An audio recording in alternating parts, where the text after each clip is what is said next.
Two mass shootings over the weekend that left at least 31 people dead have renewed calls for gun control. But this time, some Republicans are raising the alarm that opposition to legislation could spell disaster for the party with voters they need to win in order to win the 2020 election. Our next guest is a Republican donor and an oil and gas executive who supports President Trump, but he told Bloomberg that, quote, Republicans are headed for extinction in the suburbs if they don't distance themselves from the NRA and put forth solutions to help eradicate the gun violence epidemic. We welcome now Dan Eberhart. He's the CEO of Canary Drilling Services, and he's from Oklahoma City. Thank you very much for joining us. Talk to us about why this issue in particular creates, in your view, a real vulnerability for Republicans' ability to capture suburban voters. Sure. So thank you for having me on. Well, I think that, look, in the last cycle, the Republicans lost 40 seats in the House. And I think if the party wants to get those seats back and to have the majority in the House and also to get voters in the 2020 election, I think the party needs to be willing to put a little distance between itself and the NRA and show that they're part of the solution rather than just having a deer in the headlights look when it comes to gun violence that's happening around the country.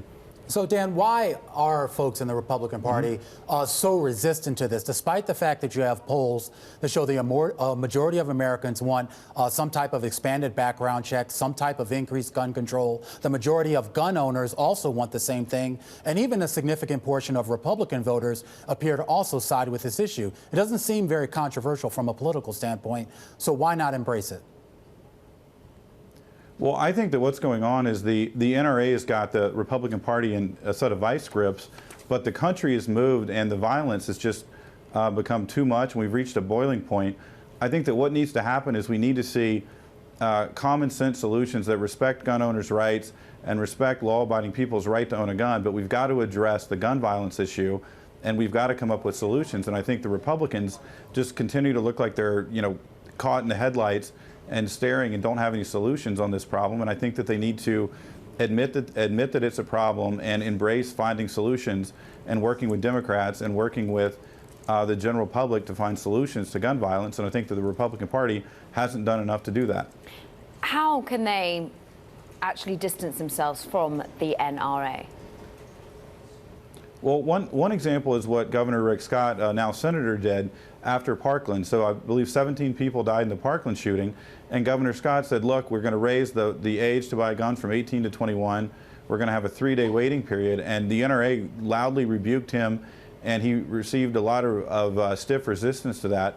But he, as a Republican governor, put that forward in Florida as a part of a solution. Again, it included more money for mental health, and it included more training and security at school. So it was part of a holistic solution, but a little bit of additional regulation and a little bit of common sense, perhaps makes Florida a safer place.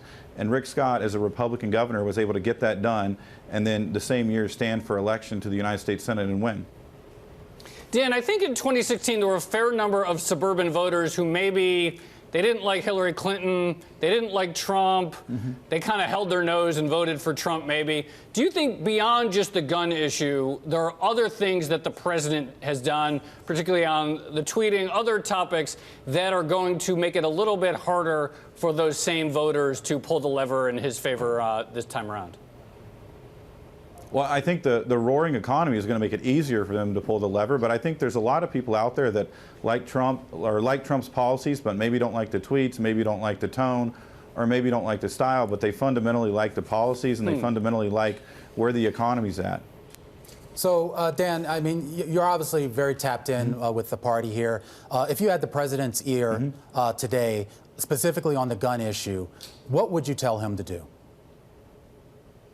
I would tell him to throw the past out the window and sit down and look at it like he needs to be a statesman, he needs to be a leader, and he needs to respect gun owners' rights, and he needs to make sure that creeping regulation needs to be avoided at all costs. But at the same time, this is an epidemic, and we need a solution, and we need leaders, and that's what I think voters are going to reward in 2020 is somebody that leads on the issue, and I think that Trump has got an excellent opportunity to do that right now.